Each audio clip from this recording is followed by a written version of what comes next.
સુરતના ઓલપાડ તાલુકાની આંધી ગ્રામ પંચાયત સમરસ બની કે જે આશાપુરા માતાજીના મંદિરે ગ્રામજનો એકઠા થઈ સર્વાનુમતે નિર્ણય કર્યો।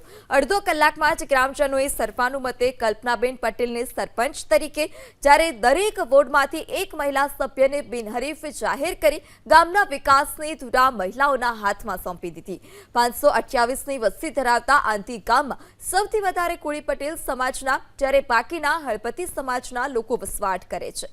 ગ્રામજનોએ 8 વોર્ડમાંથી 8 મહિલાઓ સભ્ય અને કલ્પનાબેન પટેલને સરપંચ તરીકે બિનહરીફ જાહેર કર્યા છે। તો મહિલા સરપંચ અને સભ્યોએ પણ એકજૂટ થઈ ગામમાં બાકી રહેલા કામોને સત્વરે પૂર્ણ કરવા માટે પણ વિશ્વાસ અપાવ્યો। મને ખૂબ આનંદ છે ગામમાં પહેલી વાર સરપંચ ચૂંટાઈ છું એ બદલ, અને ગામજનનો ખૂબ ખૂબ આભારી છું। હું ગામના કામ જે અધૂરા છે, રસ્તાઓ, પ્લકો અને હળપતિવાસના આવાસો, એ હું પૂર્ણ કરીશ, સંપૂર્ણ પૂર્ણ કરીશ। પહેલી વાર આ રીતે સમરસ થયું છે એ બદલ હું ગામજનોનો ખૂબ ખૂબ આભાર માનું છું।